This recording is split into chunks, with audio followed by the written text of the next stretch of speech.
शांति। आज 23 जून 2021 की बाबा की साकार मुरली है। मुरली का सार है, मीठे बच्चे याद से आत्मा का किचड़ा निकालते जाओ। आत्मा जब बिल्कुल पावन बने तब घर चल सके। प्रश्न है, इस अंतिम जन्म में बाप के किस डायरेक्शन को पालन करने में ही बच्चों का कल्याण है? उत्तर है, बाबा कहते मीठे बच्चे, इस अंतिम जन्म में बाप से पूरा वर्षा ले लो। बुद्धि को बाहर में भटकाओ मत, विष को छोड़ अमृत पियो। इस अंतिम जन्म में ही तुम्हें 63 जन्मों की आदत मिटानी है, इसलिए रात दिन मेहनत कर देही अभिमानी बनो। ओम शांति। शांतिधाम विश्रामपुरी है। इस दुनिया से सब थके हुए हैं, चाहते हैं कि हम अपने सुखधाम में जाएं। यह दुनिया अच्छी नहीं लगती। स्वर्गों को देखते हैं तो नर्क से दिल कैसे लगे। कहते हैं बाबा जल्दी करो, इस दुखधाम से ले चलो। बाप भी समझाते हैं यह तो छीछी दुनिया है, इनका नाम ही है डेविल वर्ल्ड, नर्क। यह कोई अच्छा अक्षर है क्या? कहाँ डीटी वर्ल्ड, कहाँ डेविल वर्ल्ड। इस डेविल वर्ल्ड में सब तंग हो गए हैं, परंतु वापिस कोई जा नहीं सकते।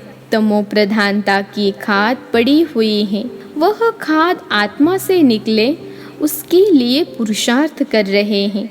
जो अच्छे पुरुषार्थी हैं उनकी अवस्था पिछाड़ी में अच्छी हो जाएगी। यह पुरानी दुनिया खलास हो जाएगी। अब तो बाकी थोड़े रोज हैं। जब तक बाप आकर वापिस न ले जाए तब तक कोई वापिस जा नहीं सकते।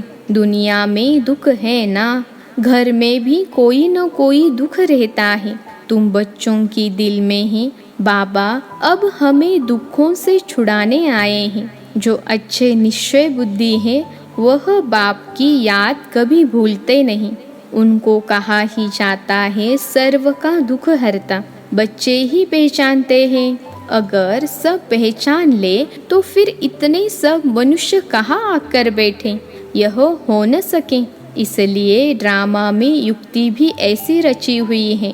जो श्रीमत पर चलते हैं वही ऊंच पद पा सकते हैं। वह तो ठीक है, सजाए खाकर भी शांति धाम अथवा पावन दुनिया में जाएंगे, परंतु ऊंच पद पाने के लिए तो पुरुषार्थ करना पड़े ना। दूसरा पावन बनने बिगर पावन दुनिया में कोई जा न सके। यह जो कहते हैं कि फलाना ज्योति ज्योत समाया वापिस गया, यह हो नहीं सकता। जो पहले पहले सृष्टि पर आए हैं लक्ष्मी नारायण, वह भी वापिस जा नहीं सकते, तो और कोई कैसे जा सकते हैं? इनके भी अब 84 जन्म पूरे हुए, अब जाने के लिए तपस्या कर रहे हैं। सब पुकारते ही है एक बाप को, ओ गॉड फादर, ओ लिबरेटर। वह गॉड फादर ही दुख हरता सुख करता। कृष्ण आदि और किसको थोड़े ही पुकारते हैं। क्रिश्चियन हो मुसलमान हो, सब ओ गॉड फादर कह बुलाते हैं। आत्मा बुलाती है अपने फादर को। फादर कहते तब हैं जब समझते हैं हम आत्मा हैं। आत्मा भी कोई चीज़ है ना, आत्मा कोई बड़ी चीज़ नहीं है। वह तो एक स्टार है और अति सूक्ष्म है। जैसे बाबा है वैसे ही आत्मा का स्वरूप है। अब तुम बाप की महिमा करते हो, वह सतचित है, ज्ञान का सागर, आनंद का सागर है। तुम्हारी आत्मा भी उनके समान बनती है। तुम्हारी बुद्धि में अब सारे सृष्टि के आदि मध्य अंत का ज्ञान आ गया है और कोई मनुष्य मात्र में यह ज्ञान नहीं है। सारा भारत, सारी विलायत ढूंढ लो, कोई को भी पता नहीं। आत्मा 84 जन्मों का पाठ बजाती है। 84 लाख तो इम्पॉसिबल है। 84 लाख जन्मों का तो कोई वर्णन ही न कर सके। बाप कहते हैं तुम अपने जन्मों को नहीं जानते हो, हम सुनाते हैं। वह सब सुनते हुए भी पत्थर बुद्धि समझते नहीं कि 84 लाख जन्म हो तो कोई सुना ही कैसे सकते। अभी तुम जानते हो हम ब्राह्मण हैं, हमने 84 जन्म लिए हैं। ब्रह्मा ने भी 84 जन्म लिए हैं। विष्णु ने भी 84 जन्म लिए हैं। ब्रह्मा सो विष्णु, विष्णु सो ब्रह्मा। लक्ष्मी नारायण ही 84 जन्म ले, फिर ब्रह्मा सरस्वती बनते हैं। यह भी समझने की बात है ना। बाप कहते हैं हर 5000 वर्ष बाद आकर समझाता हूँ। 5000 वर्ष का चक्र है। अभी तुमने वर्णों का राज भी समझा है, हम सो का अर्थ भी समझा है। हम आत्मा सो देवता बनते हैं, हम सो क्षत्रिय, हम सो वैश्य शूद्र बनते हैं। इतने इतने जन्म लेते हैं, फिर हम सो ब्राह्मण बनते हैं। ब्राह्मणों का यह एक जन्म है, यह है ही तुम्हारा हीरे जैसा जन्म। बाप कहते हैं यह तुम्हारा उत्तम शरीर है, इससे तुम स्वर्ग का वर्षा पा सकते हो। इसलिए अब और कोई तरफ भटको मत, ज्ञान अमृत पियो। समझ में भी आता है बरोबर 84 जन्म लेते हैं। तुम पहले सतयुग में सतो प्रधान थे, फिर सतो बने, फिर चांदी की खाद पड़ी। एकदम पूरा हिसाब बताते हैं। अब गवर्नमेंट भी कहती है सोने में खाद यानी अलाय मिलाओ। 14 कैरेट सोना पहनो, सोने में खाद डालना, यह भारतवासी अब सुगंध समझते हैं। शादी कराते हैं तो एकदम सच्चा सोना पहनते हैं। सोने पर भी भारतवासियों का बहुत प्यार है। क्यों? भारत की बात मत पूछो। सतयुग में तो सोने के महल थे, सोने की ईंटें थी। जैसे यहाँ ईंटों की ढेरी लगी रहती है, वहाँ सोने चांदी की ढेरी रहती है। माया मच्छंदर का खेल दिखाते हैं। उसने सोने की ईंटें देखी, सोचा ले जाता हूँ। नीचे उतरा तो देखा कुछ भी नहीं है। कुछ न कुछ बात लगती है। बच्चियाँ समझती हैं अभी हम फिर से स्वर्ग में जाते हैं। फिर अगर पति आदि तंग करते हैं तो बेचारी अंदर में रोती हैं, कब हम सुखधाम में जाएंगे। बाबा अब जल्दी करो। बाप कहते हैं बच्चे जल्दी कैसे करूं, पहले तुम योग बल से अपना किचड़ा तो निकालो, योग की यात्रा पर रहो। बाप धीरज देते हैं, पुकारते भी हो हे पतित पावन आओ, गाते भी हैं सर्व का सद्गति दाता एक। यहाँ की ही बात है।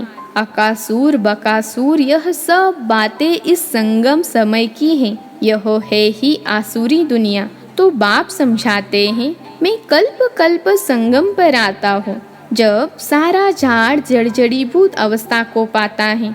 तुम जानते हो सतयुग में हर चीज सतो प्रधान होती है। यहाँ इतने पंछी जानवर आदि हैं, यह सब इतने वहाँ नहीं होंगे।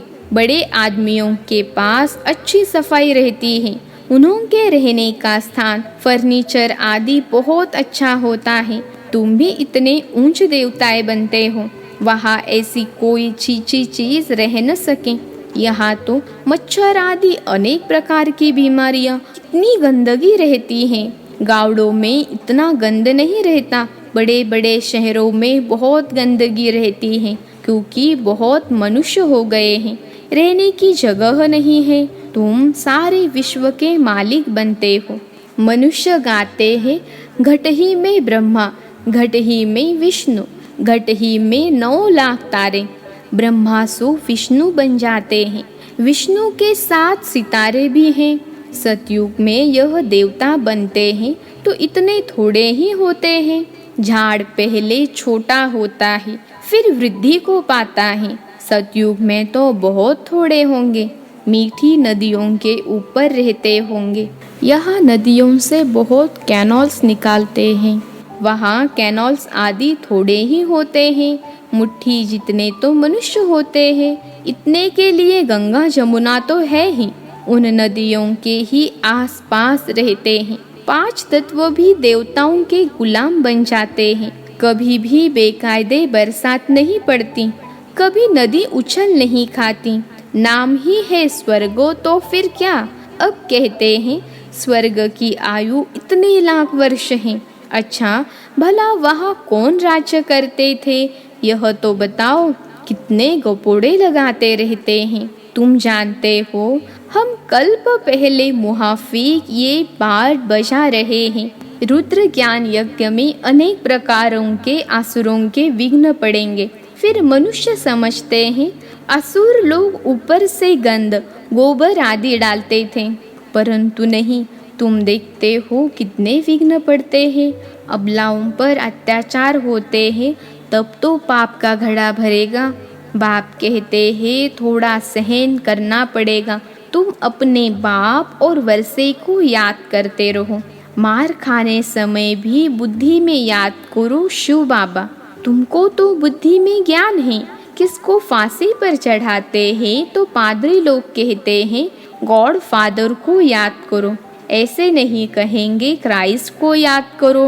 इशारा गॉड के लिए करते हैं। वह इतना लवली है, सब उनको पुकारते हैं, आत्मा ही पुकारती है। अब देही अभिमानी बनने में ही मेहनत है। 63 जन्म तुम देह अभिमान में रहे हो। अभी इस एक जन्म में वह आधा कल्प की आदत मिटानी है। तुम जानते हो देही अभिमानी बनने से हम स्वर्ग के मालिक बन जाएंगे। कितनी ऊंच प्राप्ति है। तो रात दिन इसी कोशिश में रहना पड़े। मनुष्य धंधे आदि के लिए भी मेहनत करते हैं। आमदनी में मनुष्य को कभी झुटका या उबासी नहीं आएगी, क्योंकि आमदनी है। पैसे की खुशी रहती है, थकने की बात ही नहीं रहती। बाबा भी अनुभवी है ना। रात को स्टीमर्स आते थे तो आकर माल खरीद करते थे। जब तक ग्राहक की जेब खाली न करे तब तक उनको छोड़े नहीं। बाबा ने रथ भी पूरा अनुभवी लिया है। इसने सब अनुभव किया है। गावड़े का छोरा भी था, 10 आने मन अनाज बेचता था। अभी तो देखो विश्व का मालिक बनते हैं। एकदम गावड़े का था, फिर चढ़ गया तो एकदम जवाहरात के धंधे में लग गया। बस जवाहरात की बात, यह फिर है सच्चे जवाहरात। यह होता है रॉयल व्यापार। बाबा बहुत अनुभवी हैं। बाबा वॉइसरॉय आदि के घर में जाते थे जैसे अपना घर। इनको फिर कहा जाता है अविनाशी ज्ञान रत्न। जितना यह बुद्धि में धारण करेंगे इससे तुम पदमपति बनेंगे। शिव बाबा को कहा जाता है सौदागर रत्नागर। उनकी महिमा भी गाते हैं, फिर कह देते सर्वव्यापी। महिमा के साथ फिर इतनी ग्लानि, कैसी हालत हो गई है भक्ति मार्ग की। बाप कहते हैं जब भक्ति पूरी होती है तब भक्तों का रक्षक बाप आते हैं।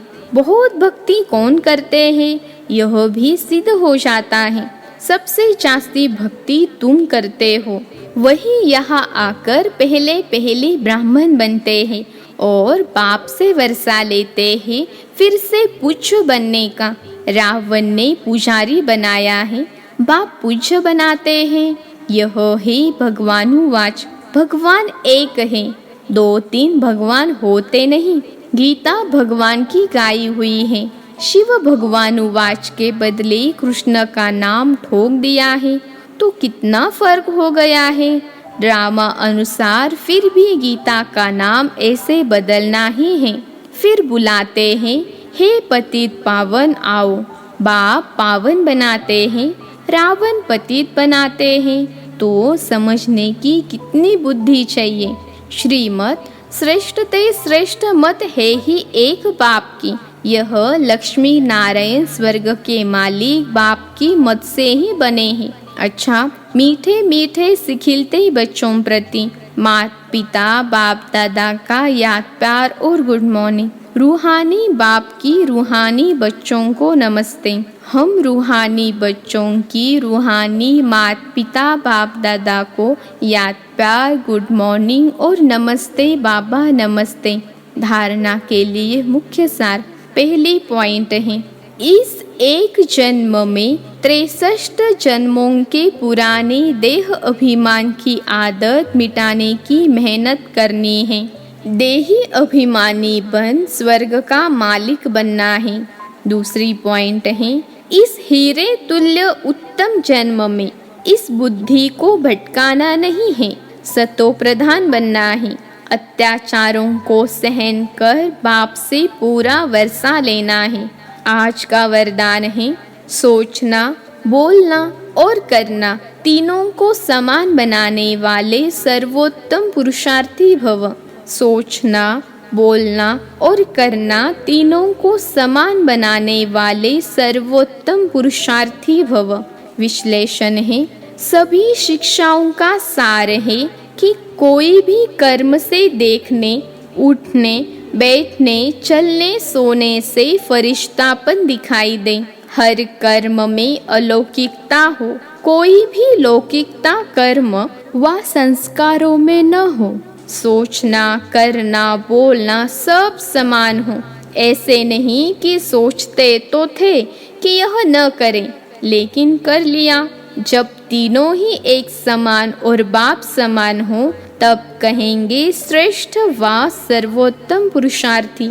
आज का स्लोगन है, जिम्मेवारी उठाना अर्थात एक्स्ट्रा दुआओं का अधिकारी बनना।